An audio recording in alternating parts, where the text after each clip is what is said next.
Hi friends, welcome and welcome back. I'm JJ here at Budget by JJ. I'm a millennial living in New York City, and I'm on the road to financial freedom using the cash-based budgeting system.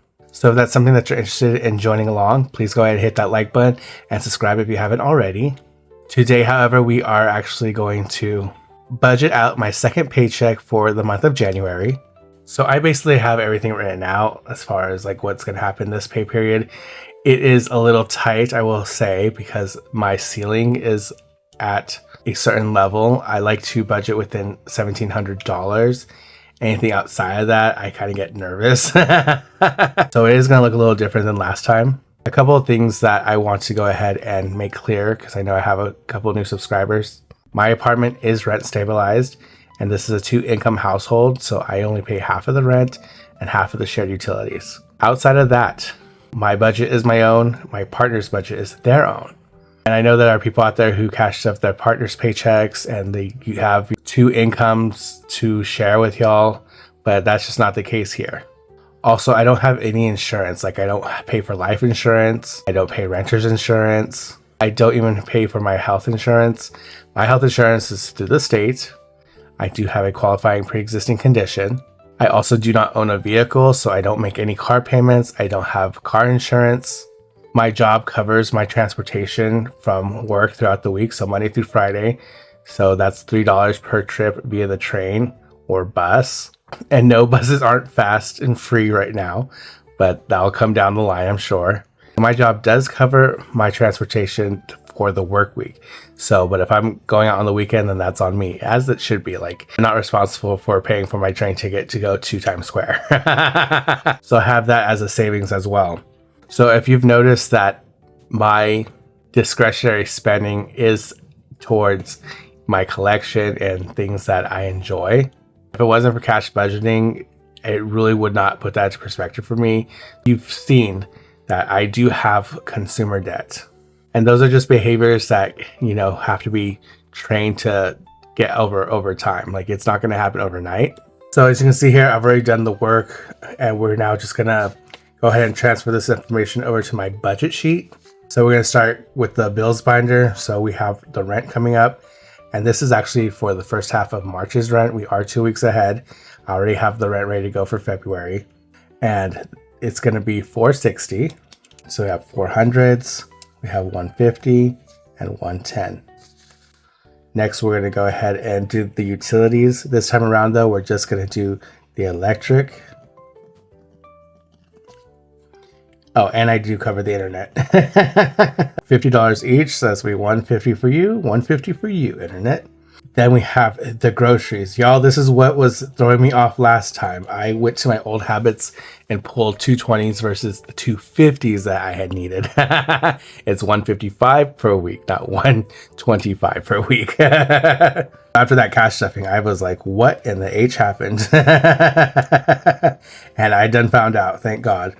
So that's 200s, 250s, and then I need 25s. Next, we have subscriptions. Now, I'm only going to cash up the next half of that, so that's going to be $36. So that's going to be $120, $110, a $5, and a $1 for 6. Then we're going to go into the debt binder, and I have my minimum payments that I'm doing for my credit cards. So the Chase Freedom is getting $116. Want. That, I know that's outrageous. But it is what it is, what am I going to do? I done spend that money and I got to pay it back. Then we have the Sapphire, and that's going to be $162. I know. I'm going to get it together, y'all, I promise. So that's a 150, hold on. 100, 150, 160, and then we got $2 here. Then we have the Fortiva, and that's going to come down to $69. So that's be 150, 10, a 5, and 4. Then we have the Saver. That's going to be $28. A little bit more reasonable. Then we're going to go back and throw some more money at the Quicksilver. These are all Capital One cards, by the way. and that's going to be $25. So 20 and a 5. Amex has partnered with Credit One, which is terrible because Credit One is terrible. You know, they're predatory at best. They've been called out for it in the past, but they actually partner with Amex, so it's kind of like baby's first Amex. I think the annual fee on that is fairly low, but you know, I wanted to build a history there because, you know, if I do good on this card, then it's going to open the door for more access for better benefits with better Amex cards in the future. I know in 2026 it's kind of crazy to be like, yeah, I want an Amex, but it's kind of the goal, right? Is that you get your financial house in order and then you use the credit cards to your advantage because they have lots of benefits to them. But right now, if you're in the poorhouse, that doesn't mean jack shit. But when opportunity is calling, you don't ignore it. But I have $54 to pay towards the Amex. So it's a $54.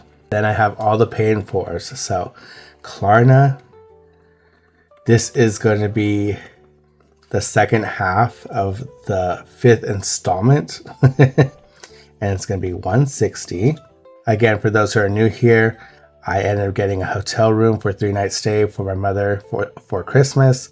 And I had used Klarna to go ahead and take care of that because the hotel was in downtown Manhattan near the financial district. So worth every penny for sure. And speaking of Klarna, we actually have another payment. Macy's had a sale and I just couldn't resist. But then one of the items got canceled. So it's kind of dumb that I feel that I have a pay in 4 plan for something as low as $7 a piece. You know, originally, again, it included something else, but because that sold out, they ended up refunding me. And so I just have this little balance left over. So $7. Then we have the Botanic, and this is going to be $25. And this is going to be the final payment for that, which I'm really excited about. Then we have Salud. This has been coming in clutch. The flavors are so delicious. I just love having them ready to go. And I've been drinking so much more water because of it. And that is $42. And this will also be the final payment.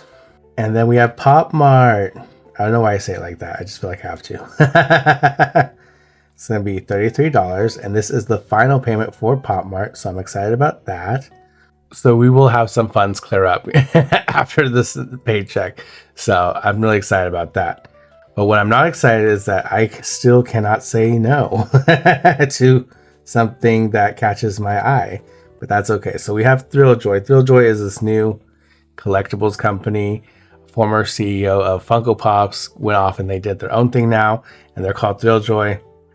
And they're not cheap. They're like $20 a pop. So I had to utilize some extra help here. Because with collectibles, there's always like a fancier version. It's called a chase. Depending on the company, if there is a chase involved, you have like a 1 in 6 chance of pulling it. I did buy them in a bulk of 6. So we'll see what happens. Usually if I get a lot of duplicates, then, you know, I will sell it on Mercari or do a trade. But that's going to come out to $39. We have the 20, the 10, the 5, and 4. And Hot Topic, there was some other Thrilljoys. The Thrilljoy is from the actual company website. This Hot Topic is Thrilljoys through Hot Topic. And they have 33 is the payment. So 20, 10, and 3. At this point, the budget is maxed out at that ceiling. And there's no room to apply extra payment towards the taxes that I owe.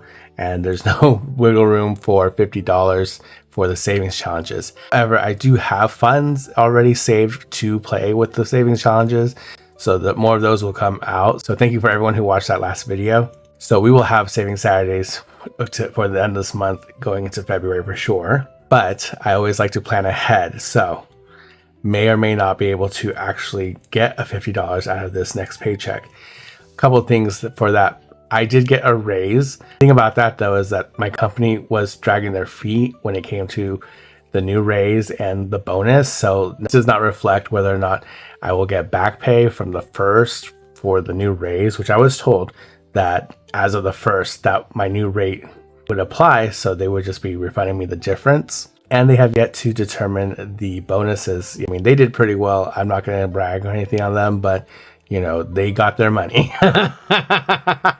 So I need my money.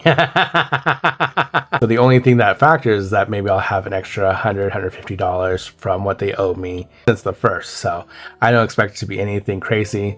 So if it is a good amount, like $150, then I'll be able to cover the extra saving challenges for $50, and then I can apply whatever I have left over, either to a buffer or, you know, to the taxes.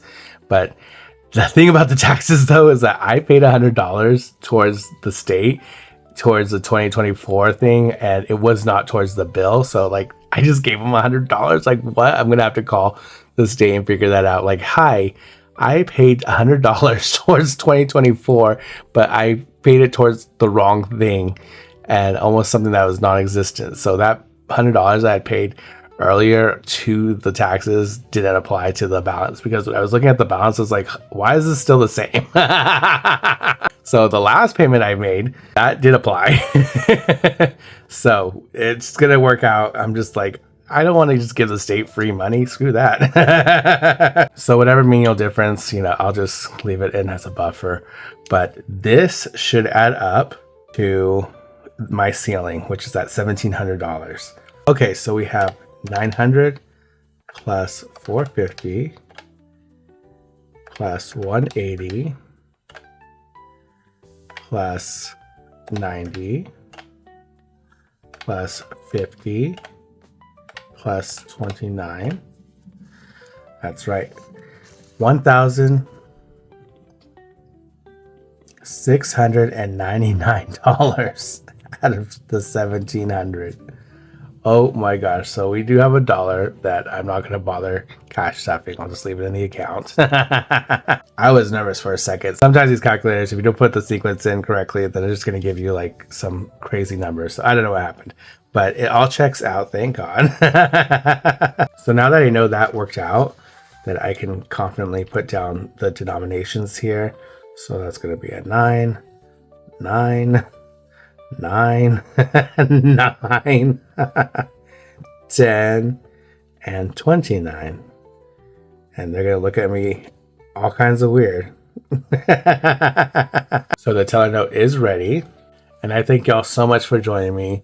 Please remember to like, comment, subscribe, and share this video with somebody you think that might like it. Again, a huge thank you to all my subscribers. Your support means the world to me. I wish y'all continued success in your January so far, and I'll see you in the next video. Bye.